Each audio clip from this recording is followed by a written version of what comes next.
G'day, my name is Shay with Box Collector, and today I will be teaching you how to play the 2 to 4 player game, Sky Empire, designed by Preben Møller and published by Greymarsh Games, who provided me with this copy. Keep in mind this is a demo copy, and all rules and components are subject to change. In Sky Empire, through exploration, gathering resources, and constructing airships and buildings, players vie against each other to collect the 4 different types of crystals and place them in the monolith to reactivate the planetary shield. For your first few games, we advise that you use the standard board setup, with this being the standard board setup for a 2-player game. There's also a standard board for a 3 and a 4-player game, and once you're comfortable, then you can proceed to create your own map. When you create your own map, you just want to make sure that the center tile number 0 is in the middle of the table. Then you want to estimate where your home tiles will be placed. Home tiles are the tiles with the H on them, and you'll put them down about where you think they're going to go. Then you'll randomly draw tiles face down according to the number of players. But basically, you're going to put a certain amount of blue-backed tiles, brown-backed, red-backed, and green-backed. Then you'll want to draw random tiles face down according to the number of players. Then starting with the first player and proceeding clockwise, each player places 1 tile face up in the first ring around tile 0. You just go around the table, each player gets a chance, and then you go the opposite direction. So the last player will get to go again until you reach the first player, who places 2 tiles, then you reverse again.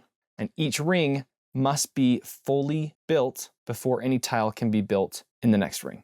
And then after placing all the dealt tiles, players will attach their home tile to the rest of the board. Place 1 exploration token on each tile other than the home island tiles and the 0 tile. Place monoliths on the volcano tiles, excluding tile 0. And randomly place the 6 council cards into the designated spots in the middle of the board. Place the Sentinel control cards, the 4 Sentinel airship blueprints, and Sentinel models nearby. The Sentinel control cards should be stacked with Ruma on top, then Sitqua, then Egnever, and Enna on the bottom.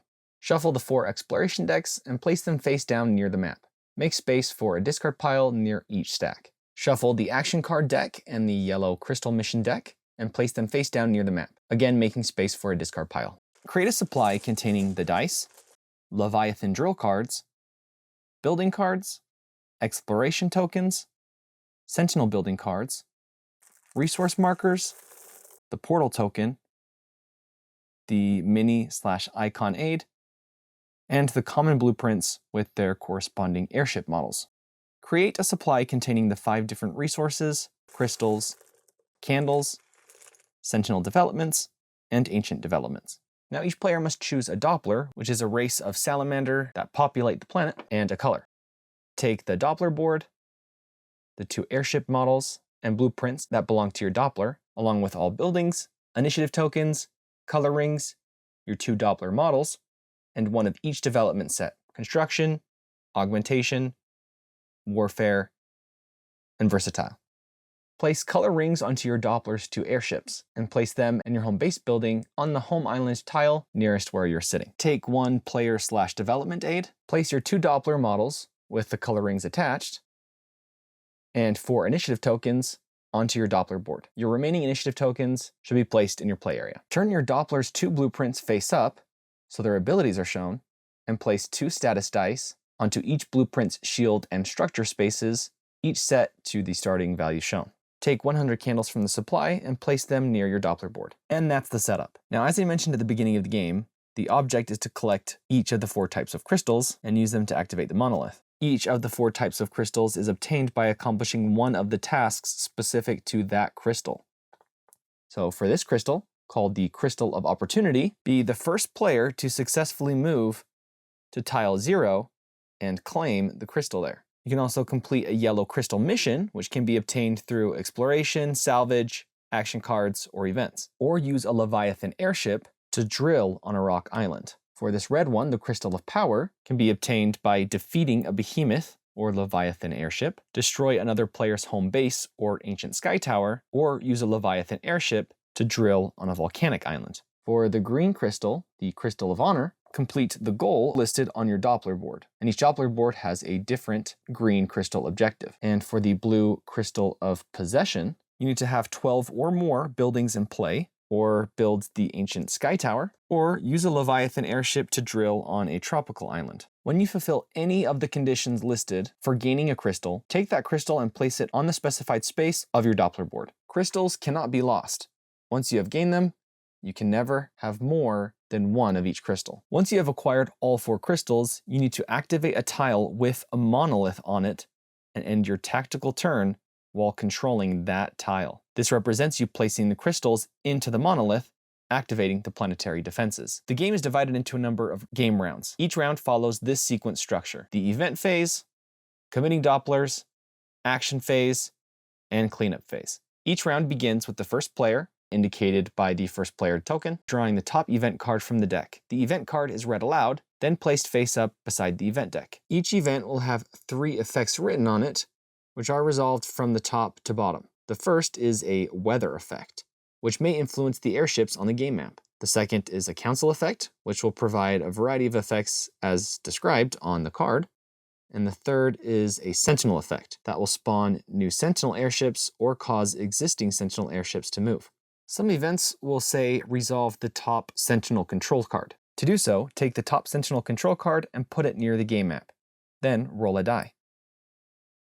So I rolled a 2, but there isn't a tile with that number in play. So I'm going to go ahead and re-roll. I got 5, which is right here. This will be the target tile for spawning the Sentinel. Place the matching Sentinel blueprint with its ability side face up below the Sentinel control card. Place dice on the shield and structure showing the printed value.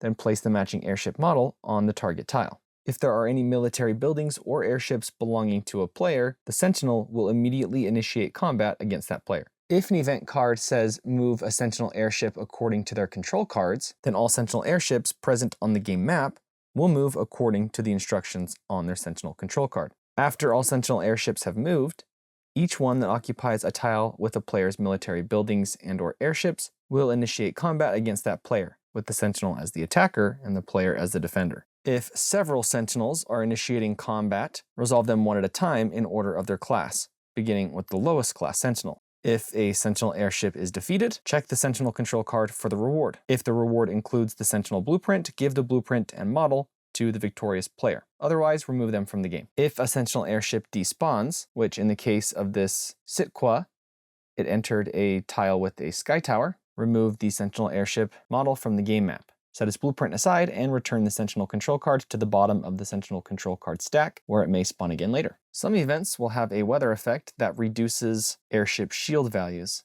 This restriction applies to any airship in play, including those built after the card is drawn, and cannot be overridden by effects that would reload or increase an airship's shield value, and will last until the next event card is drawn.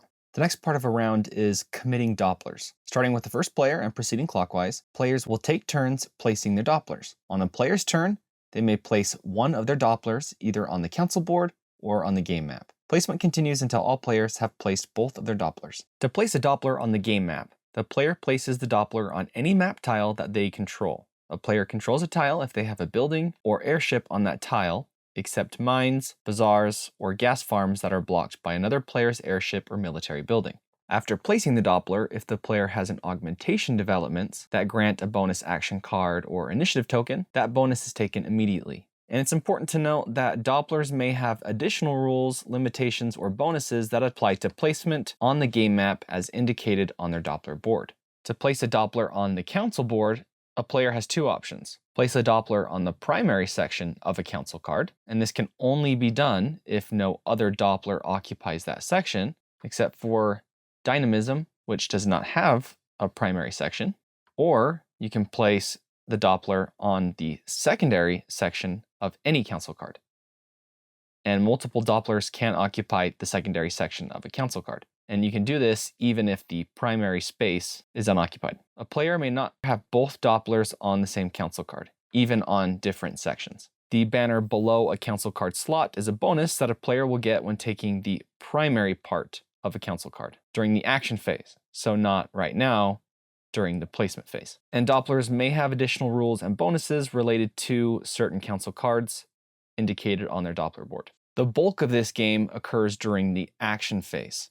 During this phase, players will take turns performing one action per turn, starting with the first player and proceeding clockwise. The action phase may consist of any number of turns and continues until all players have passed. On each player's turn, they may perform one of the following actions. To perform the tactical action, place an initiative token on a game map tile that does not currently contain an initiative token belonging to that player. The council action, where you will resolve the effect of a council card occupied by one of your Dopplers. The component action, where you will resolve an action written on a game component, such as an action card, a Doppler board, etc. And finally, there's passing, when you're done taking actions for the remainder of this phase. So if you're performing the tactical action, as I said earlier, you'll place an initiative token. If you don't have any more initiative tokens, then you can't perform this action. And now this tile is the active tile. After activating a tile, you may commit airships by moving them into the active tile. To move the airship to the active tile, it must follow these rules. The tile the airship is moving from cannot contain one of your initiative tokens. The moving airship must have a speed value equal to or greater than the number of tiles the airship will be moving through, including the active tile. An airship's speed value is indicated by the number inside the glowing light in the middle left-hand side of the airship. All basic airships start with a speed value of 1. The airship must end its move in the active tile. If it cannot, the airship cannot be moved during this step.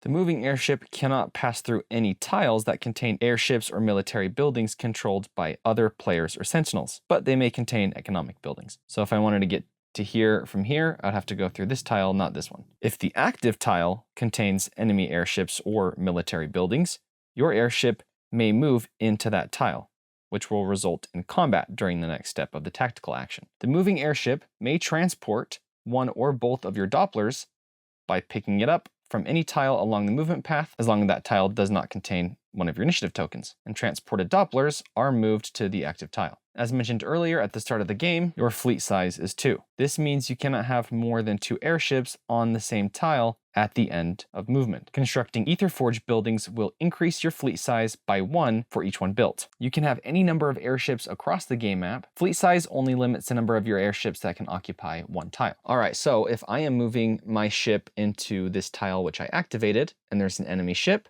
or if it had a military building controlled by Sentinels or another player, combat is now initiated. Me as the active player am the attacker, and the non-active player or sentinel is the defender. If the defender has any military buildings in the active tile, they gather the corresponding building combat cards and place status dice on the shield and structure values equal to the values indicated. The blueprints of all airships participating in the combat are set so they can be easily seen by both participants. A combat is divided into a number of combat rounds, which continue until one player is defeated. Note that some action cards can be played during combat, and these cards will specify a combat round step during which they can be played. Cards that do not specify a combat round cannot be played during combat. The first step of combat is the attacker rolls dice and uses surges. The attacker, being this ship, rolls the number of combat dice indicated for each of their airships currently in the combat. So this is saying 1 yellow dice, and if you're rolling multiple, you'll add up the number of hits and surges generated by the roll. Every airship has a surge ability that can be used in combat, which may generate additional hits. Also, some airships may have a standard ability that applies during combat, though other airships' standard abilities might not. So in the case of both of these,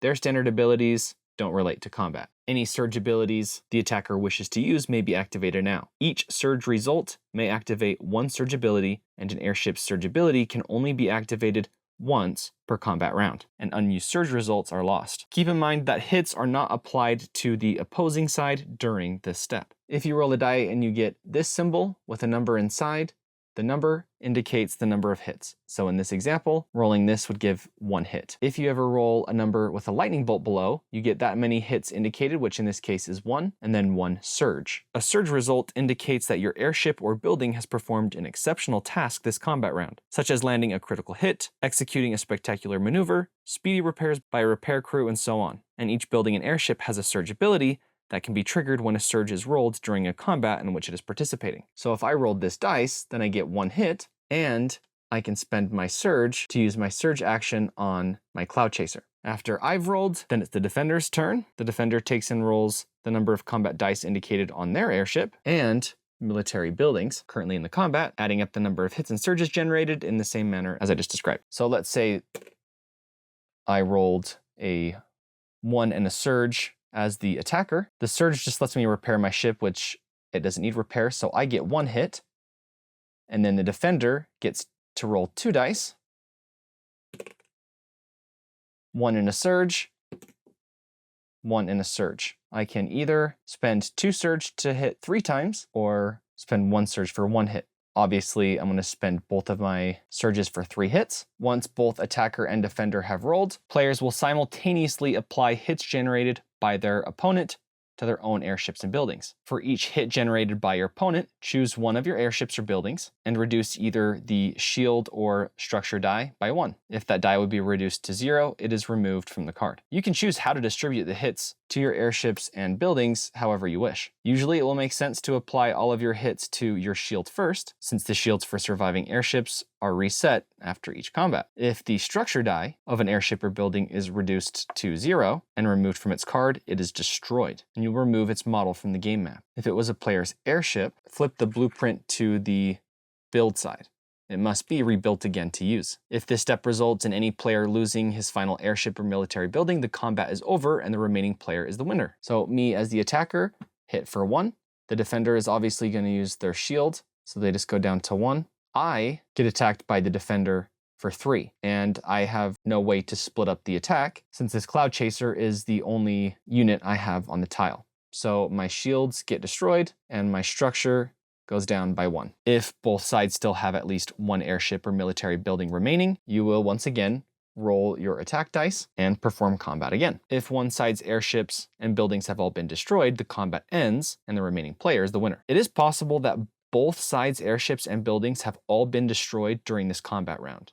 If this happens, neither side is the winner, and the combat results in a draw. Both players may still receive relevant bonuses from developments, red crystal rewards, or other game effects. Regardless of the outcome, economic buildings on the tile are not destroyed or removed after combat. If the attacker won, they would occupy the economic buildings belonging to the other player. After combat, you will return your participating military buildings to the supply. And the next time those military buildings participate in combat, they will start with their full shield and structure values. After combat, surviving airships fully reload their shields, but their structures remain at their current values. And to repair your airship structure, the airship must be on a tile containing one of your etho-forges or home base, at which point the airship structure is immediately reset to its maximum value. This occurs when committing an airship to a tile with these buildings, or when you build one of these buildings in the same tile as a damaged airship. If my enemy destroyed my etho-forge, which lowers my player's fleet size, he does not destroy or move any of my airships currently in tiles that exceed the new fleet size. However, I cannot move more airships into this tile or other tiles that would exceed my fleet size. If a Doppler is present on a tile where combat is being resolved, and the player owning that Doppler loses control over the tile by losing the combat, the Doppler model is returned to the Doppler board and will not enter play again before the committing Doppler step. When a player is in combat against a Sentinel, another player should assume the role of the Sentinel and will roll combat dice and make all decisions for that Sentinel. The other player cannot use any of their Doppler abilities while acting for the Sentinel. If a player attacks a Sentinel building, take the topmost Sentinel building card without looking at the loot side and resolve the combat as you would against a player's military building. If the player wins the combat, they flip the Sentinel building card over and take the reward listed on the loot side of the card, then return the card to the box. If the Sentinel building wins, the card is shuffled back into the deck of Sentinel building cards.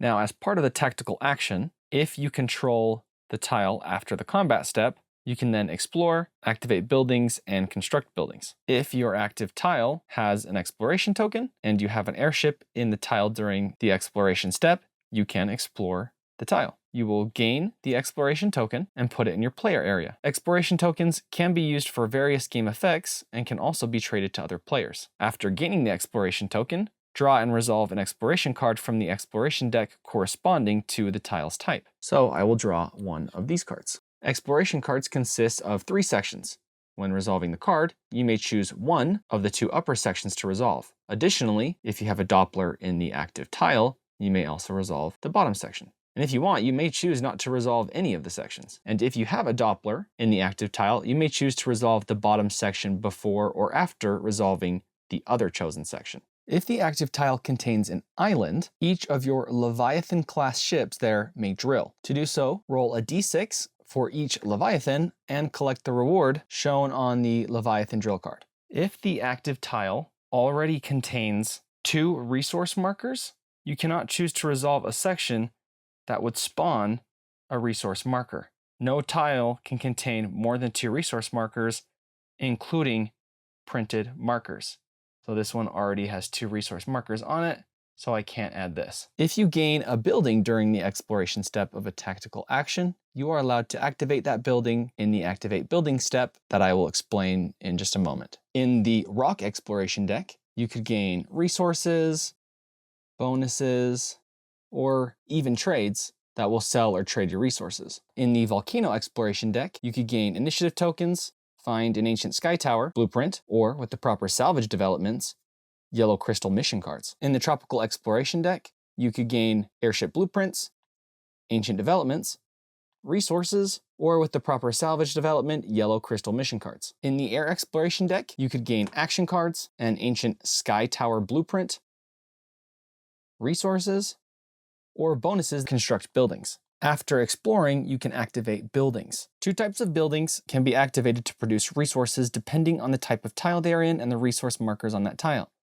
Gas farms are constructed on air tiles, so those without islands, and can produce aerothium or hydrofluxium. Mines are constructed on any type of island tile and can produce phlogistonite, galvanite, and or magnorium. If you have a gas or mine on the active tile, it produces 1 matching resource for each resource marker on that tile. If the tile has 2 of the same or 2 different, you get both resources. Take the produced resources from the supply and put them in your player area. Resources are meant to be unlimited, so if the supply runs out of a particular resource, use an appropriate substitute instead. If you have a bazaar on the active tile, you can buy and sell resources. When you activate a bazaar, you can perform up to 6 transactions. A transaction is either buying 1 resource or selling 1 resource. Multiple bazaars in the active tile can be activated to allow you to perform 12 or even 18 transactions. If I wanted to buy magnorium, I can see the price shown on my player aid is 50, so I will spend 50 candles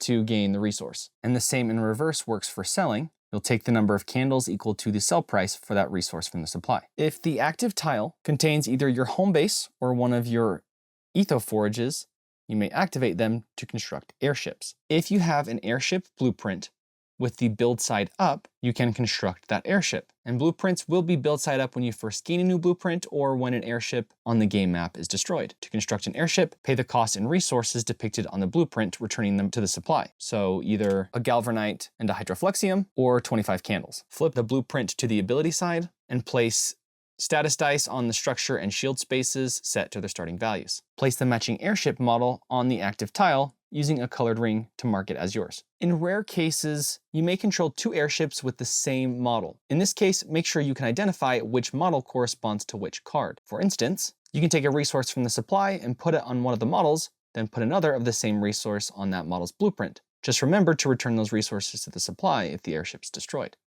There is no limit to the number of airships you can construct during this step. However, you cannot exceed your fleet size when constructing airships. And as I said before, your default fleet size is 2. So if the active tile already contains 2 of your airships, you cannot construct a 3rd. Each ether forge you have on the game map increases your fleet size by 1. Leviathan class ships are massive. In addition to their normal printed abilities, Leviathans may also drill on tiles containing islands during the exploration step. When you construct a Leviathan, also take a Leviathan drill card from the supply to use as a reference. After constructing airships, you can construct buildings. During this step, you may construct buildings in the active tile based on the type of tile. To construct a building, return a number of resources to the supply as indicated on the player aid for that building. So if I wanted to construct a mine, I can pay 2 galvanite or 50 candles. Then once paid for, place the building model on the active tile. Some buildings may only be built on island tiles, and others may only be built on air tiles, as you can see on the player aid. Each tile can only hold a maximum of 3 buildings. Monoliths, portals, and ruins do not count towards this limit. Only one type of each production building, so mine or gas farm, can exist on a given tile. So you can't have 2. If the active tile already has a production building, you can't construct another. You can't have more than one type of any military building on a tile. So I can have 2 turrets or 2 ethoforges on the same tile. An ancient sky tower can be built on either air or island tiles, but only if the tile contains the ruin icon. And you must have an ancient sky tower blueprint to construct it. If you wish to construct a building, but have no more of that type of building in your supply, you may remove one of your existing buildings of that type from the game map first, then construct the building as normal on the active tile. If you do this, you don't get any of your resources you previously spent to construct the removed building. If you control a tile that contains another player's economic buildings, you may construct your own buildings on that tile as well. However, there still cannot be more than 3 total buildings on that tile, and no more than 1 of any production building, regardless of who owns it. And you can't remove another player's economic building from that tile. Finally, the last part of a turn is checking for victory. You'll check and make sure that the active player has acquired all 4 crystals, that the active tile contains a monolith structure, and that it's the active player that controls the active tile. If these conditions are all true, the game is over and the active player is the winner. That's it for the tactical turn. Another type of turn you can take during the action phase is the council turn. A council turn is where you can resolve the effects of a council card on which you have previously placed one of your Dopplers. To take a council turn, choose one of your Dopplers on a council card and move it below the card. Then resolve the effects listed on the section of the card that you moved the Doppler from. And if the section has multiple effects listed, resolve the effects in the order shown from top to bottom. You may choose to skip any of the effects listed on a card, except for the effect to choose another first player on the ambition card. If you skip an effect, you cannot go back and resolve it later. If your Doppler was standing on the primary section of the council card, you immediately receive the bonus listed on the banner below the council card before resolving the card's effects. And these bonuses may be spent while resolving the effects of that council card. Another action phase turn option is the component turn, which is when you perform an action printed on an action card on your Doppler board. These will always say as an action and require your entire turn to perform the specified effect. After resolving the effects described, your turn is over. If you were resolving the component turn of an action card, discard the action card to the discard pile. Abilities and effects that do not say as an action may be used during your turn without ending your turn when they have been resolved. These are referred to as minor actions. And as you can see here, some action cards will have minor actions with specific timing windows. You can only play those cards at the time specified on the card. And lastly, in the action phase is passing. On your turn, if you cannot or choose not to take any of the other actions, you must pass. Play continues to the next player, and your turn is skipped for the remainder of this action phase. You cannot pass if you have not used all of your council turns. When all players have passed, the action phase ends, and play continues to the cleanup phase. In the cleanup phase, each player removes all of their initiative tokens from the game map and returns them to their supply. You'll then rearrange the council cards as described in the top right corner of the council board. Going from right to left, move each card from the council row to the reset row, placing it in the numbered position corresponding to the number of Dopplers next to the card. For example, this card, which has 2 Dopplers next to it, would be placed in slot 2. Just remember that you're going from right to left. So this card has no Dopplers, it'll get placed in 0. This one has 1, so it'll get placed in 1. This one also has no Dopplers, so this will also go in spot 0, but spot 0 already has a card. If a position in the reset row contains multiple cards, you'll stack that card. So this one will go as well. This one has 2 Dopplers, so it'll go to 2. This one has 1, it'll go to 1. Then again, going from right to left, you'll place each card in the reset row into the rightmost available position on the council row. So this card will go here.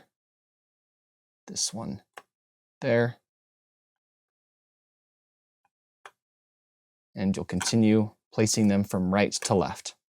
All Dopplers on the game map and council board are returned to their respective Doppler board. A new game round begins with the first player drawing an event to start the event phase. and the sequence of play continues until a player has activated a monolith to win the game. There are 4 standard development paths: warfare, construction, augmentation, and versatile. On the back of the development aid is a complete list of the development paths. To gain a development, choose the topmost empty slot in one of the 2 development path columns on your Doppler board. Then pay the candles required to equip a development to that slot and place the corresponding development tile there. If the chosen slot is the first slot of the column, you may choose the level 1 development of any of the 4 paths. Otherwise, you may only buy the development of the level corresponding to the slot from the same path as the rest of the column. Once a column has a development from a particular standard path, in this case, warfare, developments from any other path cannot be placed in this column. So a versatile 3 cannot go in this column. If you gain an ancient or a sentinel development, you can place it on any empty slot in either of the columns, even if it's not the topmost empty slot. But doing so means that you will not be able to place a standard development in that slot later. And you can never have more than one of any specific development, even in different columns. So that means I can't have 2 copies of this same ancient development. You can work towards one or both columns however you like. Players may trade with each other if both of the following conditions are met. One of the players involved in the trade needs to be the active player, and one of the players involved in the trade must control a bazaar, even if it's not their own. Players may exchange any number of items, even if the trade is one-sided with the other player receiving nothing. Players may trade blueprints for unconstructed airships, candles, resources, action cards, exploration tokens, and the first player token. Players may not trade buildings, blueprints for constructed airships, yellow crystal mission cards, crystals, initiative tokens, and developments. And that is how you play Sky Empire. I hope you enjoyed watching this video, and if you did, feel free to check out my other content. Thanks.